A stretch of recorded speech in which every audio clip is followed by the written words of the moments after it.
Thank you to Contra Costa and to all of our panel. We do have several questions. Hopefully we'll be able to get to many of them.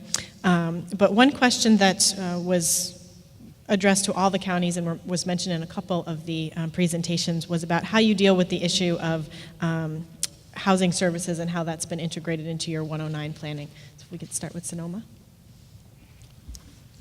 It's obviously critical. We started off by we did an RFP trying to get some organizations to run housing just specifically for our offenders, and the numbers didn't work out. What we've done since is tried to set up contracts with a lot of different facilities, shelters, SROs, et cetera, so that whenever we have a particular offender with a need, we call up a particular facility that's appropriate, have a contract in place, and we can fund it, and we have the dollars set aside in our 109 plan.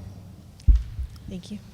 Sure, I can address that. So within our division, we have 2 county-run homeless shelters, so that makes it easy, right? So we can set aside shelter beds. The community response is not satisfied with that. So the shelters are wet. It's not ideal. Shelter is crisis housing.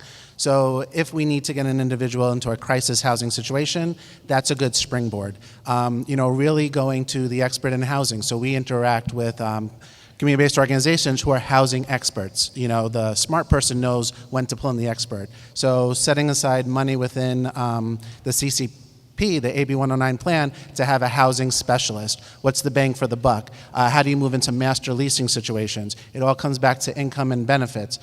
Individual has SSI, is that going to pay for some of the housing piece? How to rapidly move them into VOC services so they can have a part-time job so they can contribute to housing. How to access landlord packets from GA. So, this is all, housing specifically, in my opinion, is the most interrelated issue.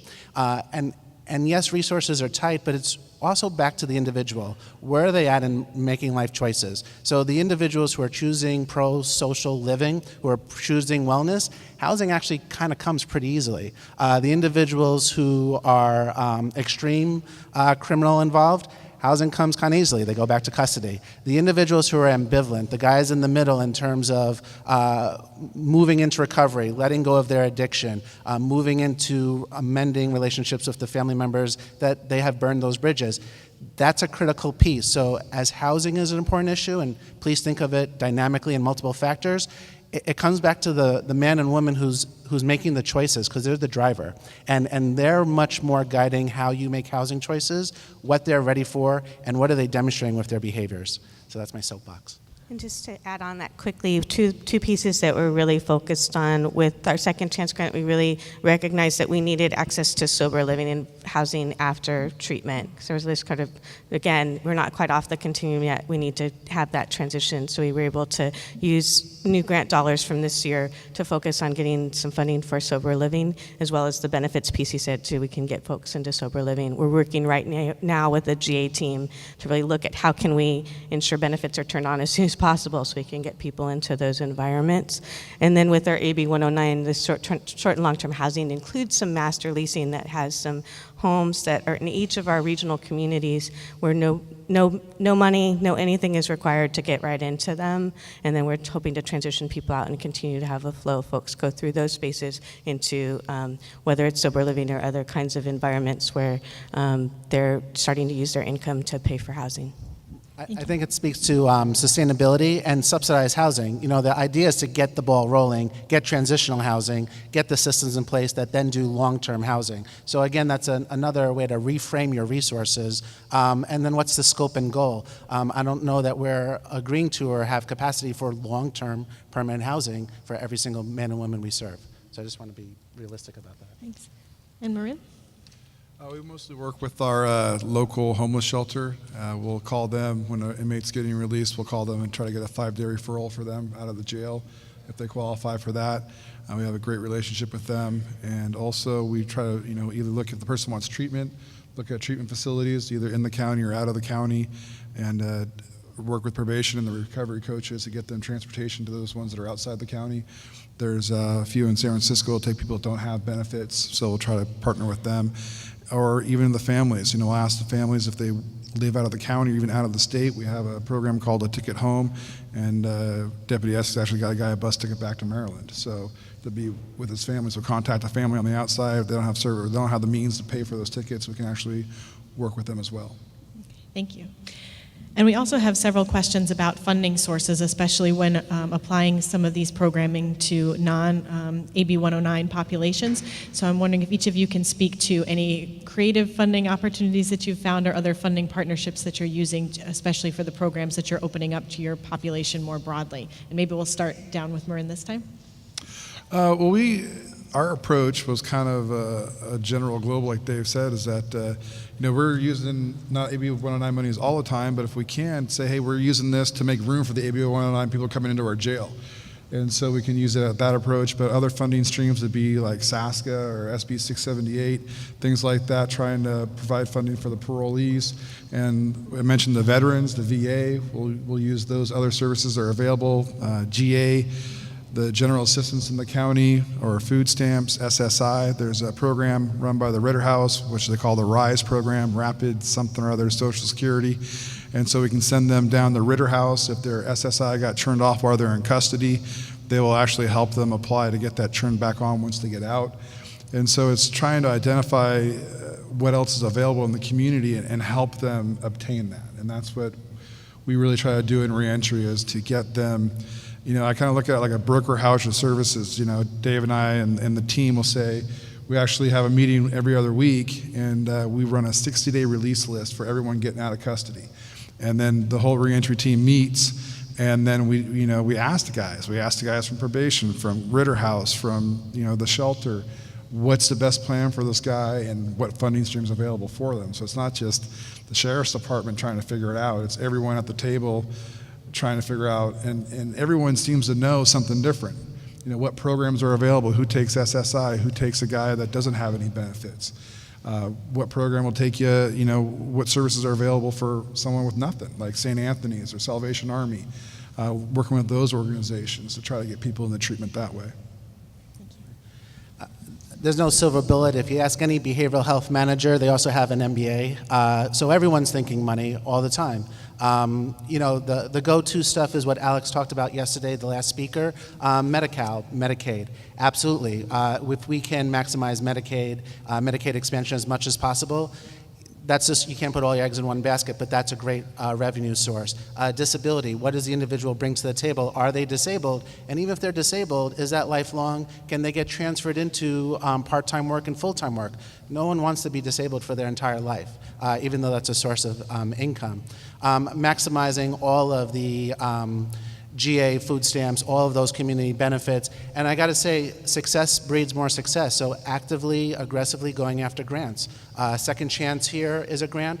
I have a SAMHSA grant. Once you line up a couple more grants, you're that more competitive as a candidate. The SMART grant is coming online with probation. So, there's not one funding source that you could ever rely on. It's diversifying your package, and you guys already know this stuff, but for us, it's the Medicaid, it's the grants, and again, it's a commitment that AB 109 dollars cannot fund the entire system of care. And our CBO executive directors are really vocal about this. They will say, I need to go out and get more funding. I cannot rely on CCP to fund my program. That's a naive and really unrealistic business model.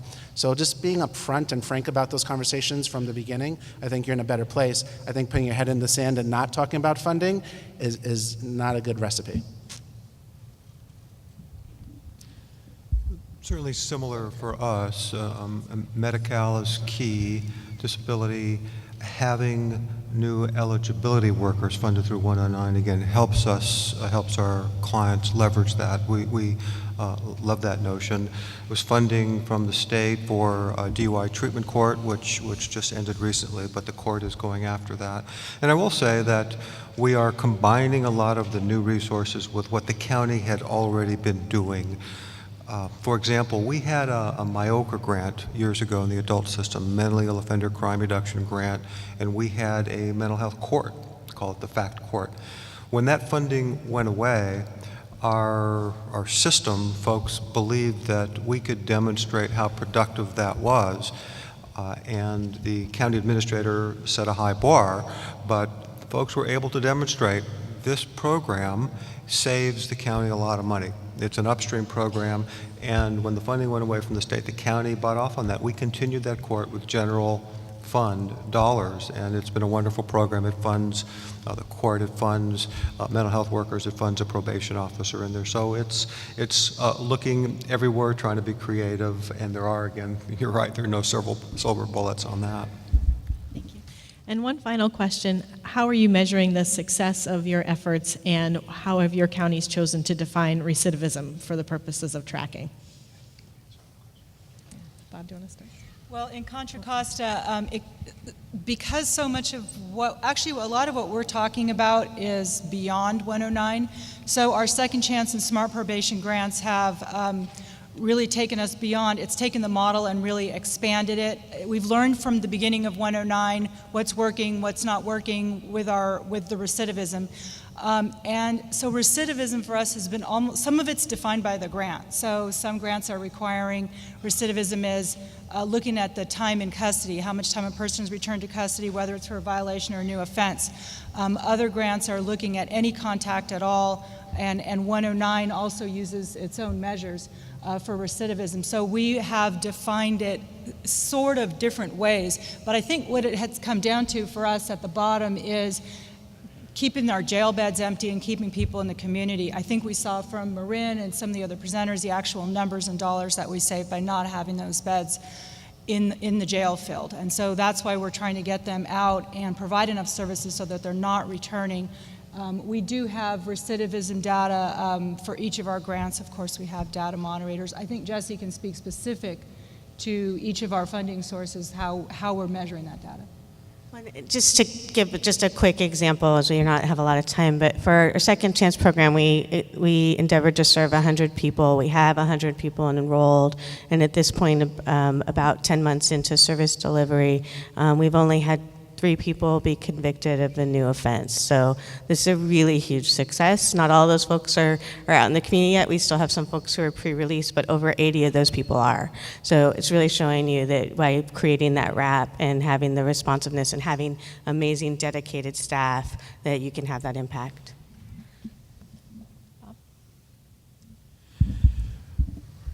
We are having discussions about how to define recidivism. I'm sure we will for many years.